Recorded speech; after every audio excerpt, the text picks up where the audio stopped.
Student Gurukul institute by Ravikant Kumar, मैं YouTube channel के माध्यम से मैथ के बीएससी, बीटेक, डिग्री, डिप्लोमा के सिलेबस के आधार पर डिफरेंशियल इक्वेशन टॉपिक पर linear equation with constant coefficient पर इंट्रोडक्शन दे रहा हूँ। आज वीडियो बनाया हूँ। सम यूजफुल रिजल्ट इसका क्या जाएगा, इसका जो linear equation with constant coefficient है, तो लीनियर इक्वेशन मैंने बता दिया। अब इसका कांस्टेंट कोफिशिएंट के बारे में भी जानना है, इसको पर करना है। अभी इक्वेशन आएगा linear equation with constant coefficient, इसको सिंबल इस किस आधार पर इसको हम इक्वेशन को सेट करेंगे। तो पहले मैं इस पर जो सिंबल आवेगा, ऑपरेटर आता है, इसके बारे में मैं बता रहा हूँ सम यूजफुल रिजल्ट के बारे में। अब इसमें आवेगा D stand for D by D X, D square का लिखेंगे। ऑपरेटर डी स्क्वायर है तो D square by D X आ जाएगा। डी क्यू है तो इसको D Q by D X करें एंड सो ऑन, इसी पर आगे बढ़ाते चल जाएंगे। तो ये सिंबल आ गया D square D three ETC are called. Operator आ गया, ये हमेशा ऑपरेटर के बारे में बोले थे, ऑपरेटर मैंने लिख दिया, इसका तैयार किया ऑपरेटर। उसके बाद बनाने के लिए अब इंडेक्स ऑफ डी निकालेंगे। तो index of D indicate the number of times the operation है of differentiation must be carried out. अब इसका देखिए दो का प्रोडक्ट है, D3 के साथ हम x4 को रख रहे हैं वैल्यू को, तो हम इसको कैसे इसको डिफरेंशिएट करेंगे, इस ढंग से करेंगे। तो देखिए बी मस्ट डिफरेंशिएट x4 करेंगे, कितना बार करेंगे, तो हमेशा 3 टाइम्स करेंगे। डी क्यू x4 है तो इसको डिफरेंशिएट करना, x4 को डिफरेंशिएट करेंगे और 3 टाइम्स में करेंगे। अब इसी के लिए मैंने ऑपरेटर बनाकर मैंने इसको लैंग्वेज देने का मेरा यही पर्पस था। क्या अब देखिए इसी पर करेंगे डी क्यू x4 है तो इसको डिफरेंशिएट करेंगे तो 24x आ गया।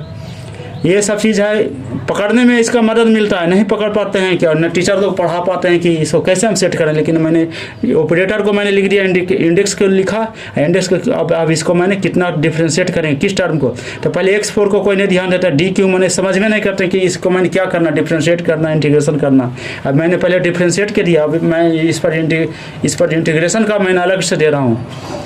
इस पर कैसे किस तरह से बना सकता, पहले लिख दिया। इसका डी पर पावर n है, डी पर पावर n है, दोनों को ऐड करेंगे तो डी पर पावर n होगा इंटू डी पर m होगा, इसलिए इसका एडिशन हो गया। प्रोडक्ट करेंगे डी एम पर पावर m है, डी पर पावर n है तो डी पर पावर n इंटू डी पर पावर m हो गया। इसलिए इंडिकेटर होता है जुट जाता है, इसका n प्लस m हो गया। फिर इसका डेरिवेटिव करेंगे डी यू प्लस भी, डेरिवेटिव अब प्रत्येक का तो इंडेक्स करते थे। अब देखिए अब इसका डेरिवेटिव का ऐड करते हैं, डी यू प्लस डी भी आ गया, वेयर यू भी द फंक्शन ऑफ एक्स हो गया। अब इसका घटावेंगे, इसका अगला नेक्स्ट में D minus alpha D minus beta, तो इसको करेंगे D minus beta into D minus alpha, where alpha and beta constant आ गया। अब देखिए इसका मैंने पॉजिटिव का कर दिया, कैसे सेट होगा, इंडिकेटर कैसे जाएगा, इंडेक्स क्या गया, इसके बारे में ऑपरेटर क्या होगा सब मैंने बता दिया, सारा का लिख दिया हूँ। अब नेगेटिव इंडेक्स ऑफ डी हो जाएगा, तो नेगेटिव पावर हम कर देंगे, इसका पावर तो पॉजिटिव लिया था, ठीक है। अब इसका नेगेटिव करें तो नेगेटिव में D-1 कर देंगे, तो इक्वेशन क्या होगा, जहाँ नेगेटिव आ गया तो हमेशा इंटीग्रेशन का बोर्ड करेगा। तो इसलिए लिख दिया हूँ D-1 equivalent to and integration, इसलिए D-x करेंगे तो एक इंटीग्रेशन D-x पर 1 इंटीग्रेशन, तो 1 इंटीग्रेशन गया x इंटू डी एक्स हो गया, x स्क्वायर बाई 2 आ गया। नेक्स्ट प्रॉब्लम है, it is important note that इसको लिखें D-1 पर तो बनाए फाइंड द इंटीग्रल है, लेकिन बट नॉट कंप्लीट इंटीग्रल। हम इसको तो D-1 पर हम इंटीग्रल निकाल दिए, लेकिन ये कंप्लीट इंटीग्रल नहीं है। इसी पर D-2 पर निकालेंगे तो integration x dx into D X आ गया।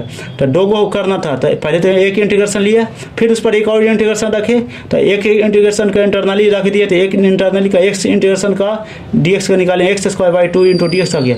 फिर सेकंड इंटीग्रल गया तो अब कंप्लीट हो गया x क्यूब बाई 3, इसलिए 2 बार गया तो 2 बार इंटीग्रेशन होगा, इसलिए 1/m बार करेगा तो D-m पर करेगा तो D-1 बराबर 1 आ गया। ये सब इंटीग्रेशन का मैंने थ्योरी दिया, कहीं नहीं मिलेगा आपको, न टीचर लोग बताते हैं, इसको बहुत मेहनत से बनाया हूँ। और इस चीज़ को अब आगे करेंगे तो आगे प्रॉब्लम पूरा बतावेंगे तो आपने आप कहिएगा कि हाँ ये सब सीख कहाँ से सब लिख दिए, ये सब कहीं किताब में नहीं मिलता। इसको अपने ढंग से जो बनाया है प्रैक्टिस किया हूँ उस आधार पर मैंने इसको लिख दिया हूँ, इस पर ध्यान दें। लीनियर डिफरेंशियल इक्वेशन, अब देखिए इसको हम ला रहे हैं, अब linear differential equation with constant coefficient, लेकिन आज लीनियर डिफरेंशियल इक्वेशन के बारे में दे रहा हूँ सिर्फ, कैसे इसका पार्टिकुलर इंटीग्रेशन और कम्प्लीमेंट्री फंक्शन होता है, 2 भाग में इसको बांटा जाता है, लेकिन पहले मैंने इसको इक्वेशन के बारे में लिख रहा हूँ। पहले लीनियर डिफरेंशियल इक्वेशन होता था डी पर power N by D X N आ गया प्लस ए वन कोफिशिएंट अगर डी एन माइनस वन बटा D X N minus one आ गया, इसलिए coefficient A two into D N minus two D X N minus two पर A M into by बराबर X मान लिए। अब ए वन देखिए, ए वन है, ए टू है, ए एन है, इतना पर के ए वन ए टू एन तक ये सब कॉन्स्टेंट है, ये कॉल्ड क्या लीनियर डिफरेंशियल, इसी को हम पकड़ेंगे। अब इसका ऑब्जेक्टिव क्वेश्चन जाएंगे, इस पर आधारित एग्जाम में आता है, पकड़ने देता है कि हमेशा कौन डिफरेंशियल इक्वेशन होगा। तो ये सब हम कोफिशिएंट के बारे में नहीं जानते हैं, सिर्फ देखते रहते हैं डीएन से शुरू होता है, डीएन तो चारों चॉइस में रहता है चॉइस। अब क्या पकड़ना है, तो हमेशा जहाँ से शुरू होगा ए1 से पहला टर्म को हम छोड़ देते हैं, हमेशा जो हाई पावर होता है उसको कोफिशिएंट 1 के बराबर माना जाता है, इसलिए इस पर हम इस पर ध्यान नहीं देते हैं। जब ये जीरो कितना देता है, ये जीरो भी नहीं वैल्यू होगा जो हमेशा कंप्लीट में कुछ 1 के बराबर हम मान लेंगे। जिस तरह X square plus B X plus C का निकालते हैं क्वाड्रेटिक इक्वेशन, तो एक क्या हमेशा 1 के बराबर लेते हैं या कि, तो इसलिए हमेशा 1 के बराबर ही होना चाहिए। तो उसी प्रकार ये भी है लीनियर डिफरेंशियल इक्वेशन में जो हम हाई पावर जो लेते हैं हमेशा 1 के बराबर होता है हमेशा कोफिशिएंट, इसलिए नहीं कोई वैल्यू होती, उसको बाद से शुरू करेंगे। ए1 से ए1 लेंगे कोफिशिएंट से, फिर इसका निगेटिव से घट जाता है, एक उसी में ए2 लिए तो देखिए इसे 2 से घट गया, 3 लेंगे, ये सब बढ़ते चल जाएंगे, एन टर्म तक जाएंगे, ये सब मैंने बता दिया। काउंट द यही लीनियर डिफरेंशियल, इसी पर डिफिनेशन पर मैंने लिख दिया, इसी डिफिनेशन का आधार पर सेट करेंगे। अब देखिए एक है बताए थे ऑपरेटर के बारे में, डी बटा डी एक्स आ गया, हमेशा डी के बारे में करता है, D square by D X, D square के बारे में, जिसको इसी के बारे में लिख रहा हूँ, इसी को उसमें कन्वर्ट करें, इसलिए मैं लिखने का पर्पस मेरा पहला ऑपरेटर बनाया। तो ऑपरेटर क्यों बनाया, पर्पस था कि हमेशा लीनियर डिफरेंशियल इक्वेशन में मैंने इसको सेट करना है, इसलिए डी स्क्वायर डी एन गया। अब इसको देखिए प्रत्येक का हमें डी इस पर सेट करते हैं, डी पर डी एन बाई हो गया, D one D N minus one by आ गया, ए टू आ गया, D N A minus two into by हो गया, इसलिए एन बाई जो डी ए है इसी पर ऑपरेटर पर मैंने सेट करे, इस नंबर ऑफ एक्स हो गया। अब प्रत्येक का देखिए बाई पर कॉमन लेते हैं, D N A one D N minus one, A two D N minus two into A N हो गया, इसलिए बाई कांस्टेंट हो गया, बाई से गुना बाई कॉमन ले लिया बराबर एक्स हो गया।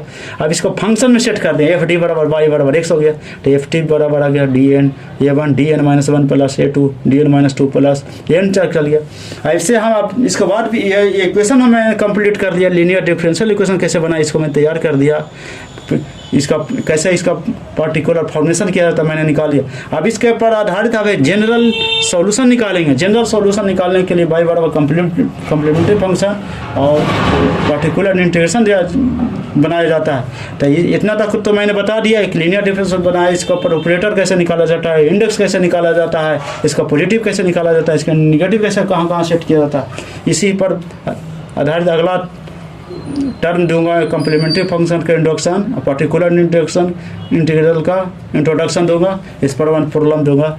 ये इंपॉर्टेंट है, यूनिवर्सिटी एग्जाम हो चाहे कंपटीशन हो, सारा आते रहता है क्वेश्चन, इस पर ध्यान दें, इस पर जो दिया हूँ इस पर खुद प्रैक्टिस करें। वीडियो को चैनल को सब्सक्राइब करें और वीडियो को जहाँ से तक हो वहाँ तक स्टूडेंट के बीच में शेयर करें।